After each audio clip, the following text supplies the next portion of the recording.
now joined by the driver of the number 88 Trackhouse Racing Chevrolet, Shane van Gisbergen. Shane, here we are again at another road course. You got to be feeling pretty confident heading into this weekend. What are you looking forward to most about coming back to the Roval? Yeah, morning everyone. It's great to be here. Another road course and good momentum from the last couple of weeks. It's been going really well, and yeah, looking forward to it. Hopefully just have a good clean weekend and come away with another great result. Would be really cool. Cool deal. Well, we'll begin opening up to questions. If you have one, please raise your hand. I'll get a mic to you. We'll start with Trenton, then we'll go to John in the center here.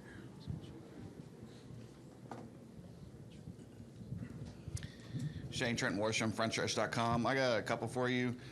With this being a road course, you're obviously the favorite and everything, but it's also an elimination race for the round of 8, and guys are going to get desperate. Do you feel like this may go through you for a guy to advance, and how are you preparing for maybe more aggressiveness if it comes down to it at the end?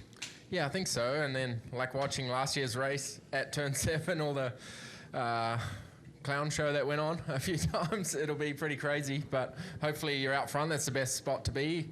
But yeah, obviously there'll be a lot of guys with yellow spoilers trying to get great results and trying to advance themselves on, so be mindful of them. But yeah, I just have to do my own thing and, respect their race, but trying to get the best result I can for us too. And hopefully being up front is the best place to be out of trouble. And my second one is, was there any extra help with Ross Chastain this week, maybe helping him hone in on his road course skills a little bit more?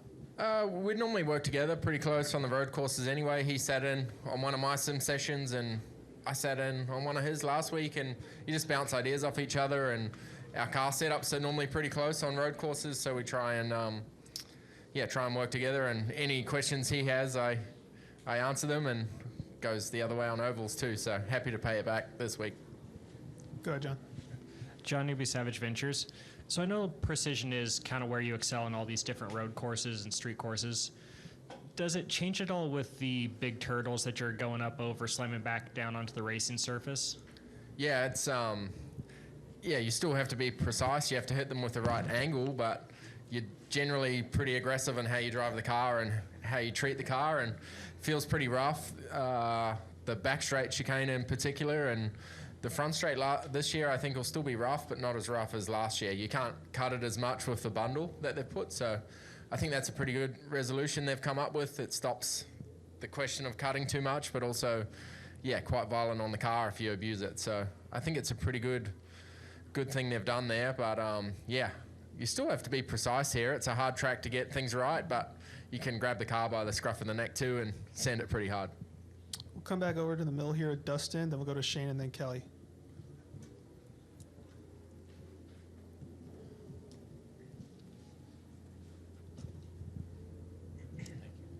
Dustin Long, NBC Sports. Shane, you've talked, and we've talked to you a lot about your growth and improvement on the ovals this year. I'm just curious, how much better do you feel like you've gotten on the road courses with this car and with another year? Are you making gains? Obviously not maybe as big a gains as ovals, but are you making gains, or are you the same guy that was here in last year? I like to think I'm getting better, yeah. Certainly I'm learning a lot more working with the same team. Last year it was the car would be prepared at Trackhouse, then given to Corlig to run, and I feel like this year I've been able to have some influence and guidance on the setup, and we've gone a bit of a different way this year, and something I thought would be better, and it has worked. And it's been cool to just grow and develop the car. Last year we kind of just ran a basic setup and I just drove it every couple of months, whereas this year, being in the car all the time, I feel like I've learned what the car needs and been able to make the car better and hopefully adapt my style to it as well. So I think I've gotten better and the car's gotten better, and the results have kind of shown that. And how does this course challenge you maybe in different ways than the other road courses this season? I don't think it does. It's got similar parts of everywhere to tracks we've had. I think it's a pretty good combination of slow and high-speed corners. Probably the only thing here is the curbs. You got to have good recovery over the curbs and how quick the car settles down. That's probably the unique thing from other tracks, but I think combinations of all the corners are pretty similar to other tracks, and the oval part is only a little dodgy at turn 4 when you're at full speed. It's on the ground, and on the road blocks, it's pretty loose the first couple of laps till they wear away. But yeah, it's pretty cool little track. We'll go to Shane next over here. Shane Connick, Charlotte Observer. What's up, Shane? So when you compare the bumpiness of this particular road course to others, especially the part of it that goes from the oval onto the new extensions on the road course, just how much of a different of a road course is this one from other ones that you go to? Have you seen Chicago? yeah, this is nothing compared to that and some other street tracks I've been to. So this is a pretty smooth track, really. Yeah. But how do you compare the bumpiness kind of in general with the Roval, and what makes it just a unique track itself? Yeah, I think it's kind of mid-range. Yeah, it doesn't. Like, you go around the banking, but it's easy flat. It's kind of a straight. So, yeah, it's unique, I guess, because you're using the oval, but really the rest of the track's pretty standard, it feels like to me. We'll stay up front here at Kelly, and then we'll go to Claire.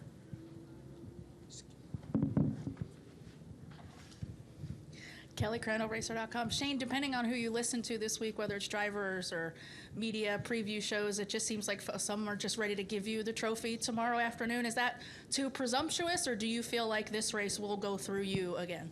No, I think there's always good people. Like, I really look at the 5 and the 20 normally on road courses, and then every other week there's someone else that steps up, and there's a lot of guys trying to get into the next round will be stepping up as well. So, yeah, I think obviously we're one of the favorites, but there's going to be some quick cars, so I really don't see it's going to be an easy race. It's going to be difficult, and yeah, we're prepared well, so hopefully we're up there fighting for it. Going to Claire. You put a lot of attention and energy into what you do, and sometimes it's overshadowed that SVG is going to win at the Roval because, he's a master at this, versus what you put into preparing and whatnot. Can you talk about that? It seems like it's almost expected that you're going to win here when people don't really see everything that you do to work on it and the competition. Yeah, like I still have to work really hard to be good at it. This track is nice because I've been here before. I'm not starting from a clean slate. I raced here last year in both classes and sort of know how the track races and what I needed to do better from last year. So that's certainly a help. But yeah, I try and study as much as I can, but I feel like I study a lot more at ovals than road courses at the moment. These weeks are a bit of a holiday, as I always say. It's pretty fun to come and do these. So it is a given. It is easy for you. You can sort of shut one eye and go for it, right? It is never easy, but it's easier than ovals. And real quick, how difficult, related to courses you've raced that are road courses over the years, how difficult is this track? And what would you change on it if you could to make it more interesting? I never raced on it before in the old configuration, but yeah, as a driver, you hate turn 7, but as a fan, you love it. And I guess if you're trying to make passes, it's an amazing passing zone. So yeah, I think the way they've reconfigured the back straight chicane and the front chicane, they've made more passing zones, which is great for racing. Yeah, it's not the most exciting track to drive, but it's pretty cool to race, yeah. We'll stay next to Claire, then we'll go to Lee, then to Reed, and then in the back to Zach. Bruce Martin with Forbes. But as a follow-up, in spite of the fact you've worked really hard to adapt to the stock car, how much of this is really just natural, God-given ability from what you've been doing your whole career going all the way back to supercars? Yeah, this is what I've grown up doing. Like I jump in a road course and I'm on it within a couple of laps, whereas that's what those guys, or most of these guys, are like on an oval. It's the opposite. So, yeah, it's just my background and experience, and yeah, I feel like, they probably look at me the way I look at them on an oval, so just a good week for me. Go ahead, Lee. Lee Spencer, Sirius XM NASCAR Radio and CatchFence.com. How satisfying was it to get your first top 10 on an oval last week?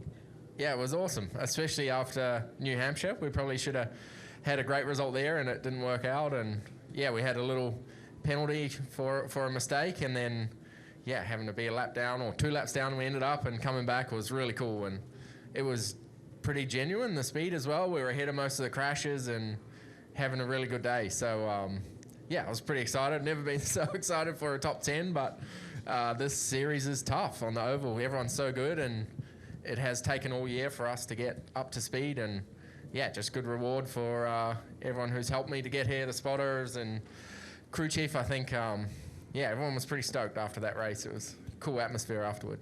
Well, you didn't even have your crew chief, so it was even more of an accomplishment. I mean, and how much, I asked satisfaction, but how much does it make you look forward to getting to Las Vegas next week, which is, they're different intermediates, but it's still 1.5 miles. Yeah, it's definitely, those big tracks they're very, very tough. How fast we go, just the average speed is pretty crazy. But yeah, certainly getting more and more comfortable the more I do it. And I don't think we'd done 1.5 miles since we'd raced here in the middle of the year. So it was good to show a nice bit of improvement, and hopefully that keeps happening, and having genuine speed and being able to battle with these guys and not feeling like a fish out of water is pretty cool. Stick here with Reed, and then we'll go to Zach next. Reed Spencer with the NASCAR Wire. As a follow-up to Lee's question, in that race at Kansas, you were 11th in green flag passes, despite not being a lap down for most of the first part of the race. Are you more proud of that performance or of the 4 wins on the road courses? I kind of look at the season separately, like the road courses and the ovals, and because it definitely tells 2 stories. But yeah, I certainly felt like it's the most confident I've been to move around. Normally I just get stuck to one line, and I felt like I could run the bottom or the top or the middle and just search for air. And it's taken me a while to learn how to do that, learn to read where the other drivers are going to go in the corners and how to search for it. It's still pretty new to me, really, when I'm doing those races. So yes, I'm just evolving, I guess, but I still know I have a long way to go. Go ahead, Zach. Zach Sterniolo, NASCAR.com. Shane, you've kind of seen this firsthand, both perspectives of being inside the playoffs and racing outside of the playoffs throughout this postseason now. How did you feel like those non-playoff drivers raced you during that first round, and how conscious of you are that? How conscious are you of that now during the second round, now that you're not in contention for the championship? Yeah, I guess the time I got spun out or hit at Bristol was by people with not a yellow spoiler, so that wasn't very nice. But yeah, I don't know. It is what it is. They're still racing for the best day they can have, and I'll be the same today. But yeah, certainly I'm not going to purposely ruin someone just to help someone out, Like, I'm aware that Ross needs to fight his way in, but yeah, you can't do anything stupid, But you have to respect these guys and try and do the best you can, but know there's a bigger picture as well. But for us, yeah, we didn't perform. Like, I felt like we were really getting better and hitting our stride for the playoffs, and then we had 3 pretty subpar weekends, actually, and I didn't do the best I can. So I didn't feel like it, but maybe the pressure did get to us. And then as soon as we were out, we've started going good again. So it's frustrating how it works, but it's pretty awesome, this playoffs, and the pressure it puts on everyone. And you'll probably see some crazy stuff tomorrow, people trying to get in, and I think it gives good storylines, yeah. Take another question over here on the side.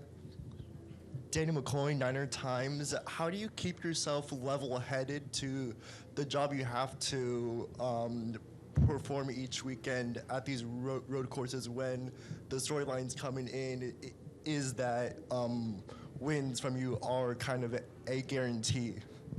Yeah, I don't think it's a guarantee in this series, but yeah, I think it's a nice feeling. I don't feel any more pressure, but it's nice people think so high of us now, and yeah, it's a cool feeling, and everyone knows the 88's going to be pretty cool good this weekend, and yeah, I like that. So you certainly feel a pretty good atmosphere in the shop on a race week or a road course week, and my teammates are strong on road courses as well, and yeah, I don't think it puts any more pressure or expectation from our side. I guess from other drivers and media maybe, but yeah, I find it's a nice feeling to have.